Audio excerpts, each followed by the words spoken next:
Good afternoon, everyone, and welcome to our session on how private wealth is shaping the future of Asian markets. So over the past few years, private wealth has become one of the most important strategic priorities for global private market firms. And Asia sits at a very interesting intersection of rapid wealth growth, more sophisticated distribution channel, and also more sophisticated investor base. And at the same time, I think the industry also, as you can read from the headlines, the industry is facing the harder questions around liquidity and also the how the demand from the retail investor, like retail style liquidity, but also demand for institutional grade kind of quality.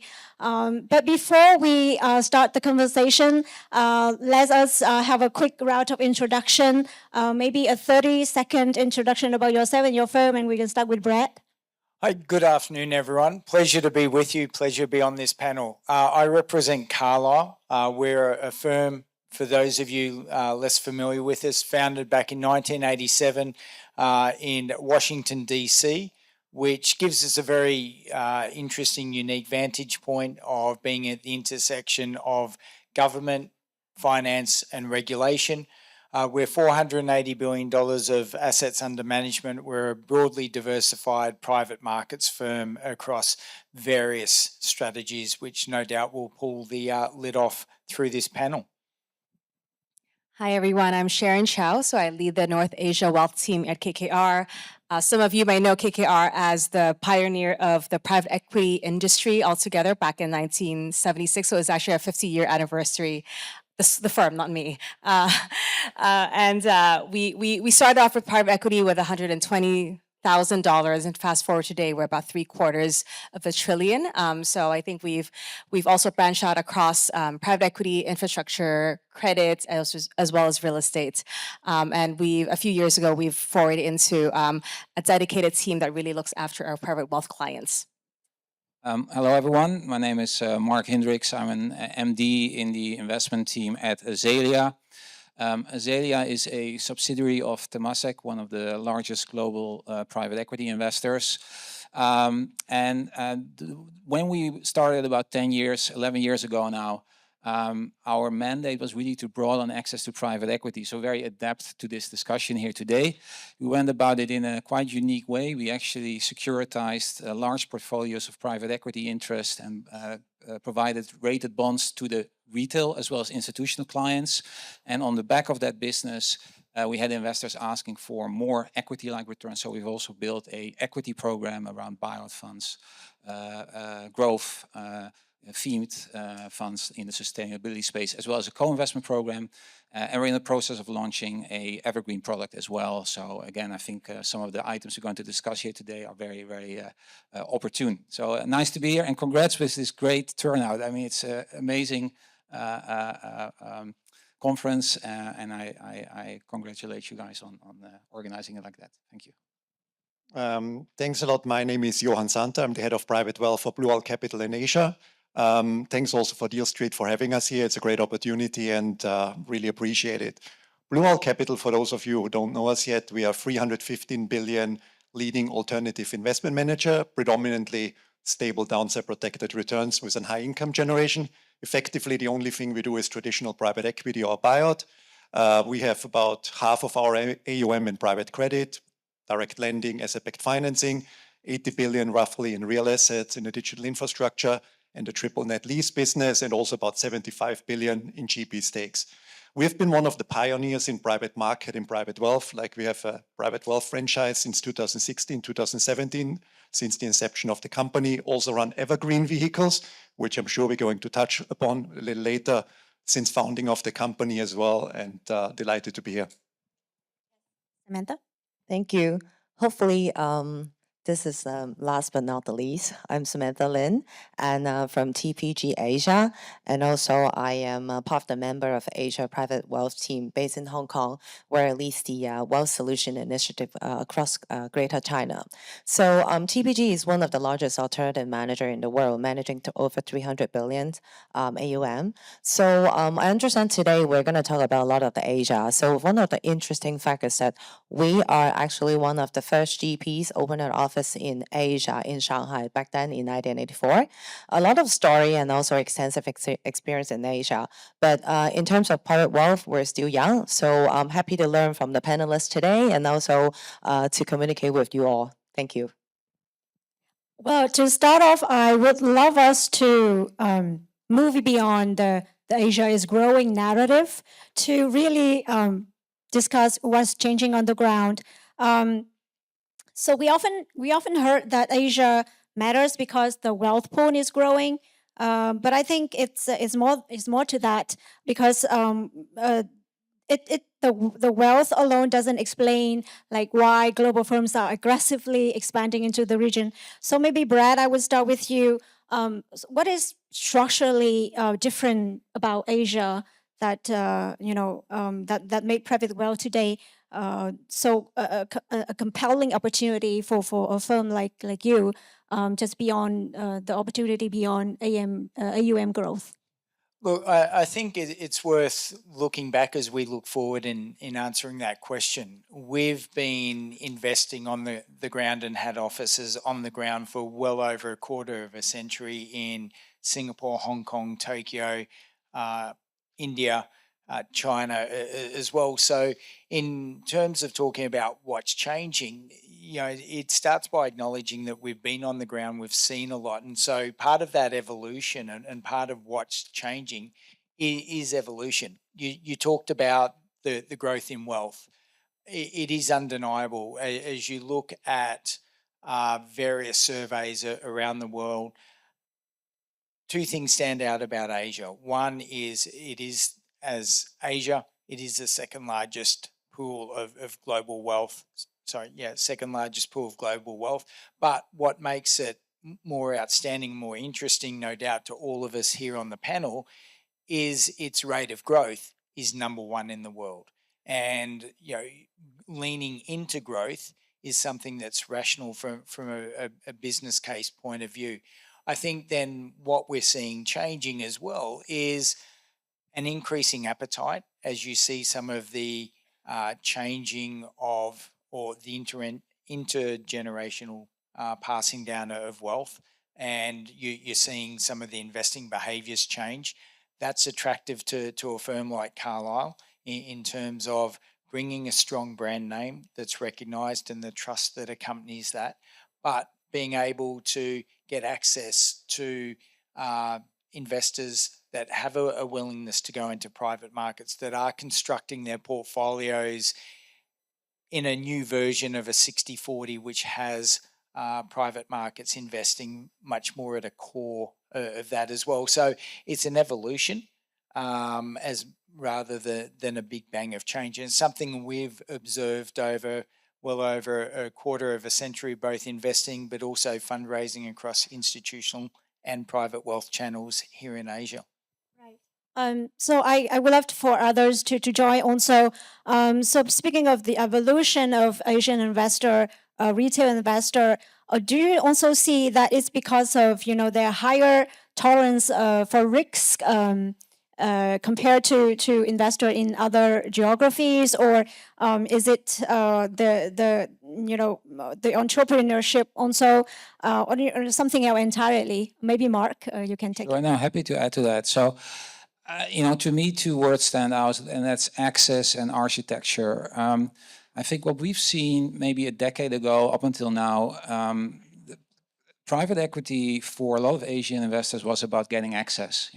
They were new to the asset class.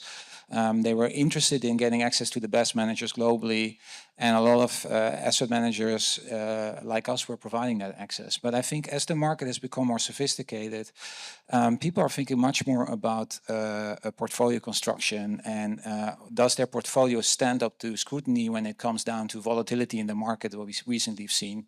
So I think there's an element whereby the investor base has really caught up with that, and they're asking really pertinent questions about their own portfolio, about portfolios of their manager, about liquidity, volatility. How are these portfolios constructed? So I think in the current landscape, you need to be ready for that and prepared. So I think that has changed in my view. And fundamentally, the Asian investor base is very well suited for private markets. In my view, a lot of the wealth has been generated from entrepreneurship, passing of wealth from one entrepreneur down to their family members. So they're very used to the concept of long-term value creation, what it takes to be patient capital. So I think that's a really good backdrop, but we're now at that stage where it's not anymore about access, it's actually about understanding how do I build a very resilient program. And I think that's an interesting phase to be in for the whole market, yeah. Right. Let me come to Sharon. So I often wonder if Asian investors are kind of overstated in terms of their how they are suited to private markets. And in terms of, as also Mark mentioned, portfolio construction, but for global firms in terms of product offerings, product construction, and localization into to make it fit into each different market in Asia. Do you think that when markets becomes more volatile, then the liquidity preference of Asian investor can become really strong? And do you see that firms are trying to adapt to those needs, or otherwise they are trying to reshape the behavior from the retail segment? That's a great question. I think we get that quite a lot as well in terms of Asian clients' behavior in terms of how they access different products, right? I mean, look, we have Asian investors across all of our different pools of access points, right? We have a lot of Asian investors that are long-term investors into our drawdown vehicles. We also have a lot of Asian investors into our global open-ended vehicles as well. And I think it's probably not an either or. It's going to be probably a mix of both, right? There's going to be investors that probably want both different accesses because they have different liquidity needs at different points in time. But I think maybe taking a step back in terms of, you mentioned either on the investment side, right? We've actually been very carefully curating our Asia franchise business. I mentioned earlier, we are 50 years in globally for KKR as a firm. We've actually been in Asia for 20 years as well, very similar to Samantha mentioned at TPG. We're also one of the earlier movers here. And for Asia, in terms of the investment program, we've actually built carefully in each location. We actually have 6 locations in Asia where we actually do local deals. And a lot of those deals are actually local for local, right? We've actually very rarely got into portfolio companies that are massively dependent on global exports, for example. We really want to be, a lot of it is local consumption. And I think we bring out that global playbook, but really do the local businesses. So that's one thing that we access those kind of deals. And I think a lot of clients really appreciate that we have that on the ground experiences. If you look at the investment team across Asia, you see very few expats in there, right? It's really the local teams that are driving a lot of those local businesses and local kind of portfolio management.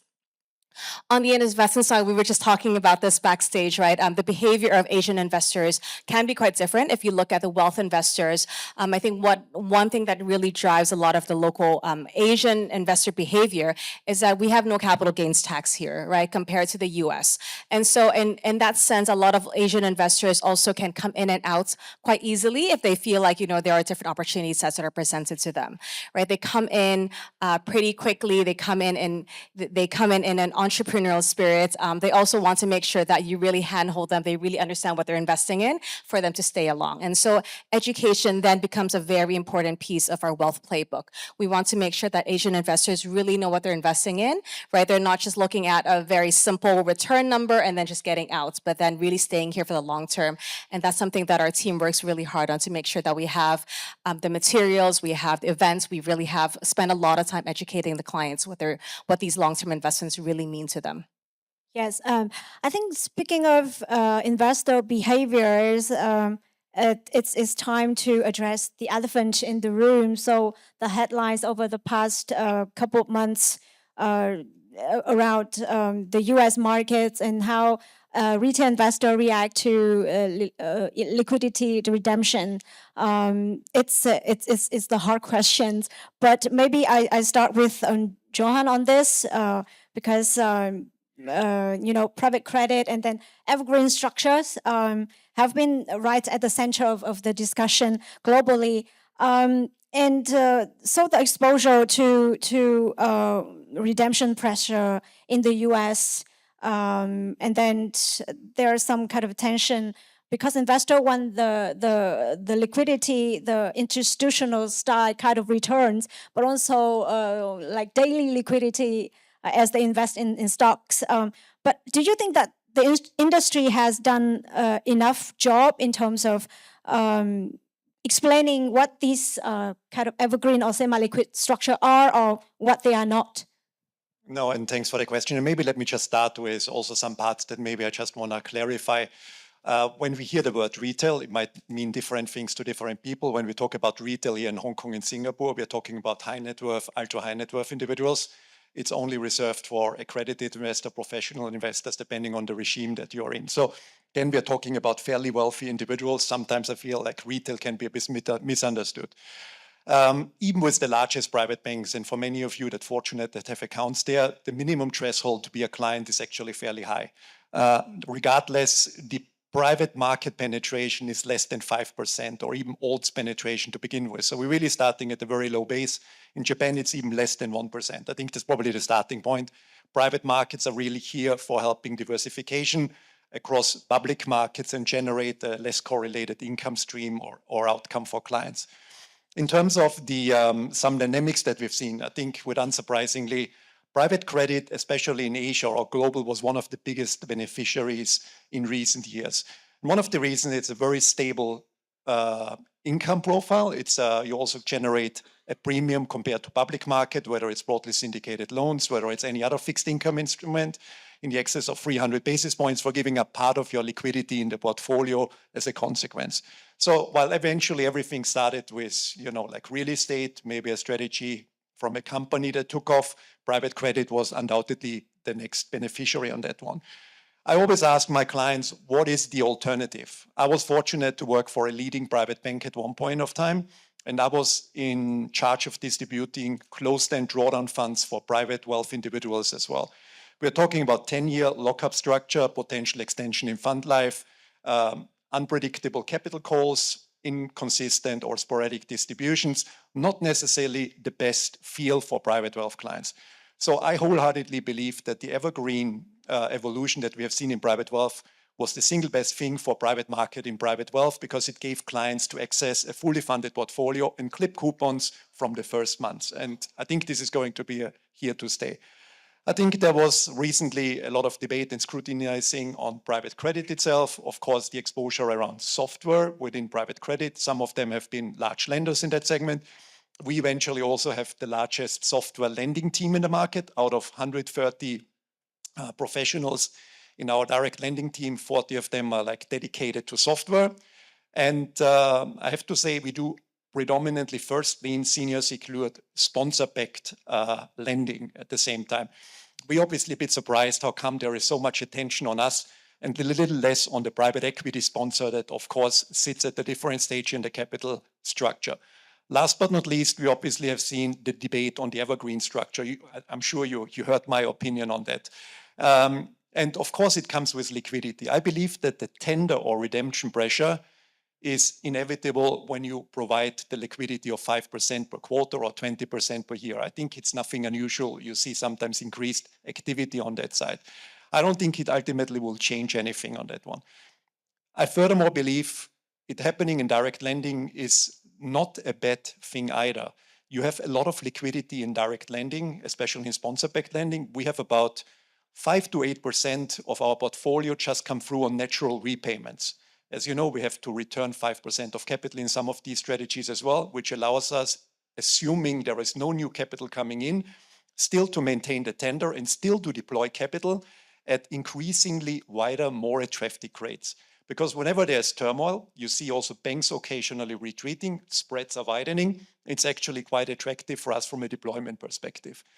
Again, it's a very long answer. I probably haven't touched on everything, but I think this is a healthy debate that we had over the last couple of months. Of course, I wish we were a little less in the headlines on that side. At the same time, it might turn out to be one of the cheapest marketing and branding exercises that we ever had. Only time will tell down the road. Let me stay with you here. I understand that we have to educate the market. They have to understand how gates are working. But do you encounter cases where, okay, so in normal times, clients say that they understand illiquidity, but then when the markets become stressed, they would behave entirely different? Maybe that's a great question, by the way, because some of the headlines, they made it sound like private credit or direct lending just lost 20%, where essentially the entire peer group was flat in Q1. Flat. We're talking about flat and not having lost any money. So maybe that's one starting point on that side. I think the pressure that we have seen, especially in wealth vehicles, by the way, in terms of fundraising, we raised 42 billion in 2025. 25 came from institutional clients, 17 from wealth. Q1 results were recently out as well. We raised 11 billion, still 2 billion net from private wealth. So I think we're doing just fine. In terms of the headlines, I think it's very much headline related rather than reflecting any fundamental differences in the portfolio itself. We are later in a credit cycle, full stop. I would have told you exactly the same a year or 2 years ago. That's just factual. We just had results for our traded and non-traded BDCs in Q1 just last week. We are very proud that our non-accrual rate actually came down across traded and non-traded BDCs. So again, we feel some of the publicity is not connected to fundamental deterioration of portfolio quality. We focus on investing, focus on downside protection, focusing on the income, so time will tell that clients will appreciate having allocation to these products. Right. So you actually already answered one of the audience questions sent for you when you stated the fundraising figures. Then here, the question from the audience, I guess. I'm more than happy to repeat it. We're very proud about our fundraising. Right. So we spoke about liquidity, illiquidity. I think it's time to speak about valuation in this kind of structure. So let me put this question to give this question to you, Samantha. So one of the criticism that the market have raised is that maybe the private markets NAVs are quite artificially stable because not like marked daily as the public markets assets. So how do you think investors should understand about those the valuation metrics and also understanding about the illiquidity premium? Thank you. This is a very good question. I think a lot of the noises in the maybe the voice in the market is that because I believe right now you're talking about the open-ended evergreen funds, right? Because we have the monthly subscription and also quarterly redemption. Because we all know in this at least in here that like traditionally for closed-end drawdown fund we only mark our fund once a quarter. However, with the existence of the semi-liquid fund, now we have the monthly marks. So a lot of the questions from the client is that, oh, how do you make those marks? Are you just leave it and then for the really quiet 2 months, and then when it goes to the quarter end, then you reflect the real mark? The answer is no. But it's just that this is not just like really straightforward answer. The reason behind is that at least in TPG, what we believe is that because like for our evergreen vehicle, what we're trying to do is that we co-invest with our institutional closed-end drawdown fund. So for the institutional closed-end drawdown fund, we only have once a quarter mark. But what we do is that on a intra-quarter, we are trying to use like a really fair approach and also different approach, which is we're trying to use the market approach and also the income approach, just to make sure that our mark is as close as what the public market is happening and also like what the relevant transaction.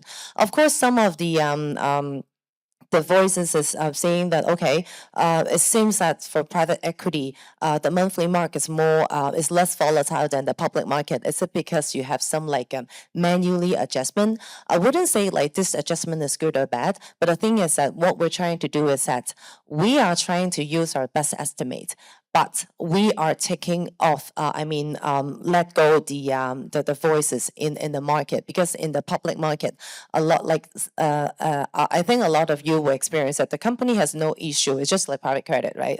Just like private credit, the underlying company might not have any issue, but it's just that because of the investor behavior, and sometimes they're just gonna sell off the stock or maybe sell off the equity or sell off the bond. So for us, we're trying to get rid of those noises. And then in terms of the illiquidity premium, I think investors should know that this is a premium that's for investor to stay invest for longer term, to instead of like getting in and out of the market within really short term. So again, I really agree with all the panelists was talking about, which is education. I think because private equity in Asia, especially for the semi-liquid fund, is still new to the Asia investor. I think the existence is only the past 5 or 6 years. So the very important thing is that we need to educate our client what they're buying, what the underneath really is, or maybe like what is the risk involved, and also the benefit behind. Right. Before we expand go to other panelists, let me stay on with you, and then other can chime in and share their perspective, whether they are thinking the same or different. So evergreen and semi-liquid structures are quite early in Asia. I'm not sure if I'm right, but it's the headlines are just for the past 12 months. Private markets are opaque. We do not have a lot of data in terms of performance. So how should a retail investor benchmark their portfolio? Like, what mechanism do they use? Is it against public market? Is it against drawdown fund, or something entirely different? That is also a very good questions as well. I'll say it really depends on the structure of the funds, right? So like TPG, what we do is that we 100% allocate the deals from our traditional drawdown fund to our evergreen fund.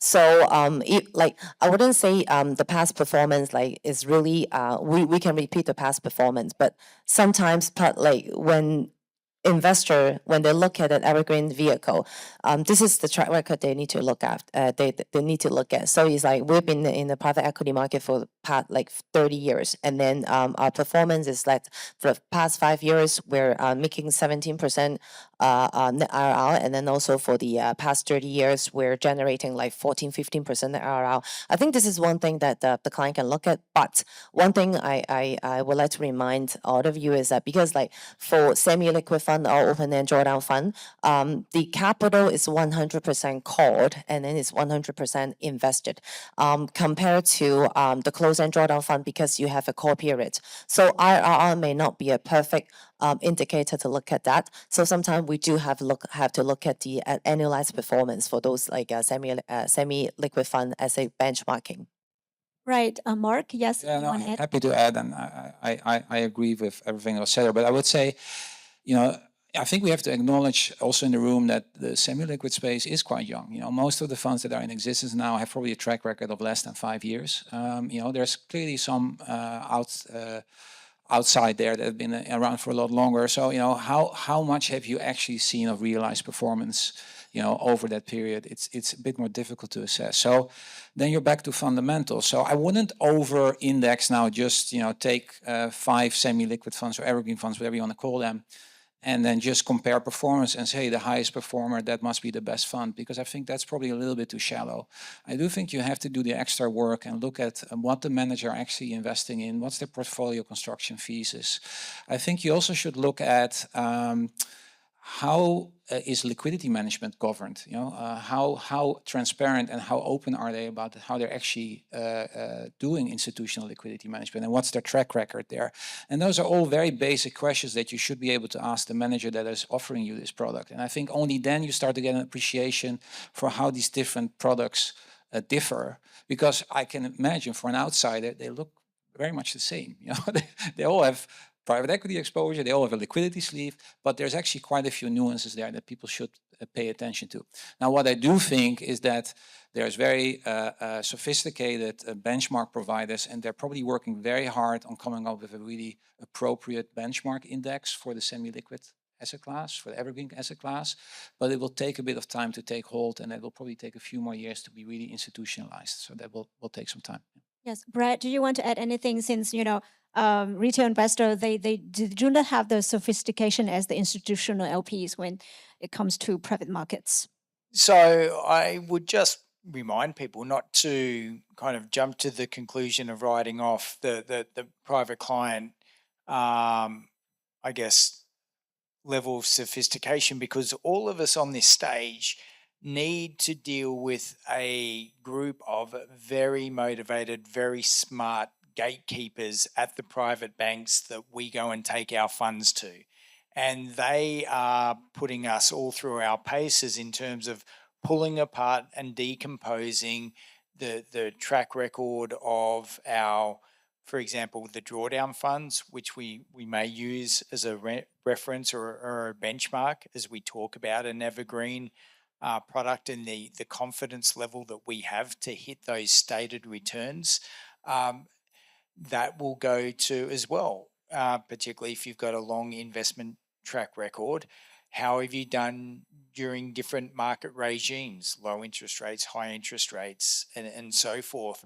I think another element that gets decomposed by the gatekeepers, and it should, is what's the amount of leverage that might be wrapped up within an evergreen product, because that can lead to a different return number. But what you are doing is also changing the risk reward profile of the evergreen product. So take it from me at Carlyle, on behalf of all of us, we have a group of people in terms of product gatekeepers that we need to be able to demonstrate our wherewithal as managers in terms of being able to prove out the investment thesis, particularly when we're talking about an evergreen product. May I just compliment on that one? We can testify that running and managing evergreen funds is really difficult compared to drawdown funds. We do this from inception of the company from 2016, 2017. Our founders, one built the credit business of Blackstone, or GSO, that became Blackstone Credit. Other one was the earliest employee at KKR Infrastructure business. The other one ran the leverage finance business at Goldman. So what they had in common, they saw an opportunity to be relevant in private wealth alongside the institutional business. Consequently, we have one deal funnel as a firm. Every deal, depending on mandate and capital availability, will be prorationally allocated to institutional mandates, drawdown funds, but also to the evergreen vehicles.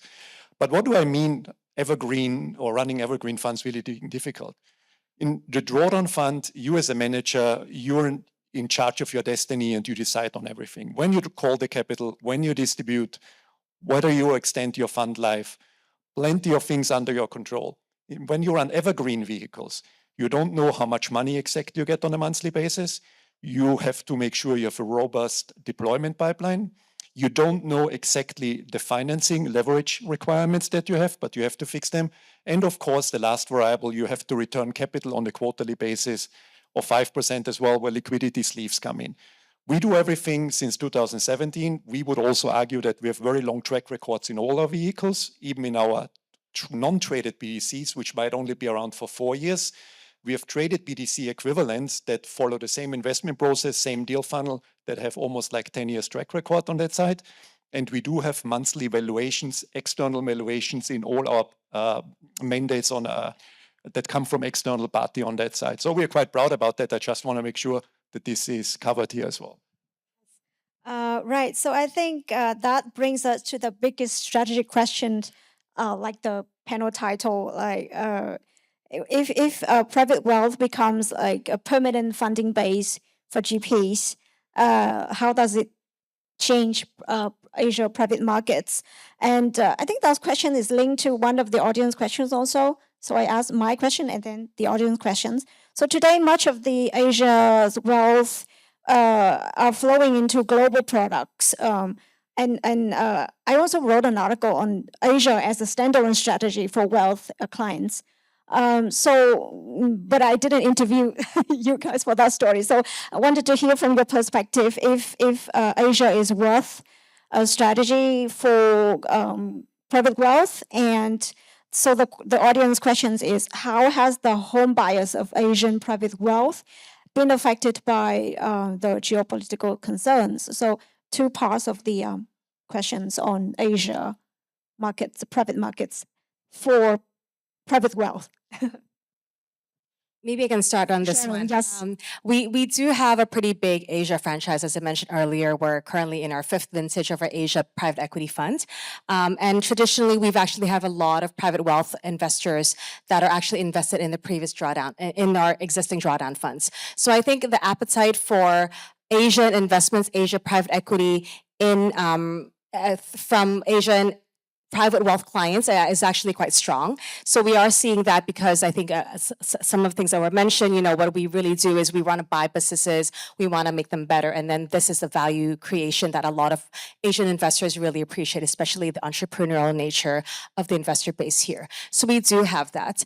But as relates to an evergreen fund, I think evergreen fund, as Johan mentioned earlier, it is extremely complicated to get this right? Because the inflows you're getting versus how much you're deploying becomes a direct correlation in terms of how much the performance is really translating from the drawdown vehicles or the underlying of the portfolios to the actual vehicles of the evergreen funds. And I think what it really comes down to is a deal flow, right? If you have enough deal flow that can every month take an enormous amount of capital in a good time and really deploy that, and it still makes sense from an investment perspective as an investment outcome for investors, then great. At this moment, our products are generally global, and I think that's really the deal flow that we're really cognizant to make sure that we're raising capital and also deploying that in a very efficient manner. And I think that's at this moment, I think our global franchise, for example, if you look at our private equity deals, we do 30, 40 deals a year, and that really goes across, our global franchise. So a quarter of that is from Asia, a quarter in Europe, and then the rest of the half is the North America deals. And I think this really encompasses a lot of the deal flow that we're seeing, and we want to make sure that what we're really presenting, what we're really offering to our private wealth clients is something that is sustainable. And if for more for example, regional focused funds, I think that's probably at this point for KKR at least, it's probably most suited in a drawdown structure. We're able to make sure that we're really efficiently using capital that investors are putting us to work with. I see that the panel attract a lot of attention from the audience. There's the questions, I'm not sure, so let me read the question. How big are the untapped opportunities in Asia? I'm not sure if the audience meant the opportunities in terms of investment or opportunity in terms of distribution. But if we have to speak about both, who can take this question? Yes, Brett? I'll kick it off, and picking up on a couple of things that Sharon said as well, that, look, as stated earlier, we've been here in region investing, fundraising for well over a quarter of a century, and that money's come from both institutions and private wealth in region. So there has always been appetite for Asian strategies, and typically they have been in that drawdown structure. As you then think about where are the untapped opportunities, or where are the opportunities still with a lot of runway for growth, Japan would be one area, both from a investment landscape point of view, and again, something that we've been doing for well over a quarter of a century, but also from a fundraising point of view in the private wealth channel as well. I think that as you go around the region, the Singapore, Hong Kong booking centres, the traditional private bank booking centres continue to be attractive and a known quantity, which will make them a place of access for peers such as ourselves to access private wealth money. And that money comes globally into Asia as well. So it's a great way for us at Carlyle, our peers to be able to get access to global opportunities in the form of fundraising that is done through Asia. But I can see on the screen countries like India. Again, it's been an area that we think has presented a lot of opportunity, continues to present opportunity, as well as some of the more well-known areas here in Asia. Right. Yes. Maybe if I can come in just on from the fundraising side, I think it's probably it's undebated when it comes to institutional LPs, trophy clients, sovereign wealth funds that brought many managers out here. Insurers, of course, vice versa. When it comes to private wealth, I guess the starting point for Asia are usually the global private banks. Many of our managers are US-based, right? With no surprise, we would have very strong, solid relationships with some of the globally largest wealth managers that also have representative offices here in the region. One of the biggest untapped opportunities is clearly Japan. I mentioned it at the very beginning. We probably have less than 1% private market penetration in Japan. It's the only market in Asia where the word retail truly resonates as well. It's the only market where you can really go down and do a public offering similar to a mutual fund. We're only doing it there for the last 3 years. You have certain tailwinds, whether it's government initiatives, demographic changes with an elderly generation, clients that care about stability and income, where our product set fits in extremely well, and of course, a very low yield environment to begin with. From an investment perspective, at Blue Owl, we focus very much on North America. Everything we do has to be stable, has to be repeatable. We find that in areas of direct lending, asset-backed financing, on the real asset side, working with some of the largest investment-grade companies. Data centers, we are also one of the largest partners to the top 5 hyperscalers, also the largest landlord for some of them in terms of the data center build. And this also brought us to invest more in Asia. We own 4 large data centers, Johor Bahru, 2 in Japan, 1 in Australia, where we obviously see the footprint based on these hyperscalers expand. But yeah, from a fundraising perspective, I believe we are still very much at the beginning. Sam, your take? Yeah. Yes, I just want to add on is that yeah, I agree with all of you from a fundraising perspective, because I think for a lot of the private bank, even though like for the past few years they've been promoting private market, but the penetration rate is still like under 10% largely. So from a fundraising perspective, Asia is still a really large untapped opportunities. And then secondly, when we talk about investment opportunities, I believe everybody would talk about AI nowadays when we talk about investment opportunities. So recently, I read an article, and also I think this is true as well, is that private equity firm can be the one that really helps utilize AI to help the other to help the company to make it have more cost saving and also more efficient. So I think with the utilization of AI, I believe like private equity firm is gonna find more opportunity, not just in Asia but also globally. But of course, for Asia, because TPG has been invested in Asia for the past 3 decades. So I believe with that experience and also the AI concept, it's going to be a lot more opportunities in Asia. Right. We have 2.5 minutes left, so let's have a round of final questions. So as private wealth becomes an increasingly important part of fundraising, let's talk about the long-term implication, long-term impact of that to Asia private markets. So do you see, so we do not have a crystal ball, but let's try to analyze the impact here. Do you see that private markets themselves become more liquid, or ultimately we would have to be resist the pressure to preserve the returns and investment discipline? So Mark, do you want to start? Yeah, happy to share my thoughts, and I'm sure the other panelists want to chime in maybe as well. I think it will be a fallacy to pursue liquidity at the sake of giving up returns. I do think there is an illiquidity premium that you like to harvest. So I think you need to be a bit smarter about it. And fortunately, where the market currently is today, there are really good options out there to create some liquidity in your program. And I'm thinking here, the evergreen structures clearly provide some conditional liquidity, but of course it's subject to notice periods, gating potentially. So it's never guaranteed, but it definitely helps. You have certain sub-asset classes such as secondaries, private equity, secondaries private credit is coming up now as well. That actually has an interesting liquidity profile as well. So to me, I think it's about investors embracing the toolkit that they have and engineering liquidity in their program, less so than forcing liquidity to assets that are not necessarily set up to create instant liquidity. So I think if that's the mindset, we have a very interesting period ahead. Right. Sharon? Sure. Yeah, I think I echo a lot of the was just mentioned as well, right? If you look at liquidity, it shouldn't be it shouldn't be taken for granted. At the end of the day, these are private investments, right? These are private credit, private infrastructure, private equity investments that are meant to be illiquid, right? They're meant to be assets that you hold on for a long time, for medium to long term, right? Because we're really harvesting, at least at KKR, what we're doing is we want to buy good companies and we want to make them better, and that always takes a journey. That always takes a few years' time, generally speaking.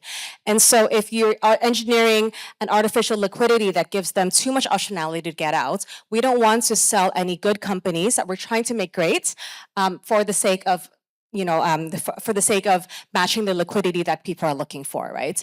And so I think there needs to be some guardrails around what we're giving access. And at the end of the day, we want to make sure that the access to private and wealth investors and institutional investors are the same type of deals, right? We do this across our private equity platform, our private infrastructure platform, our private credit platform as well. We want to make sure these are actually the same deals. We just have different access points with different liquidity needs of different people.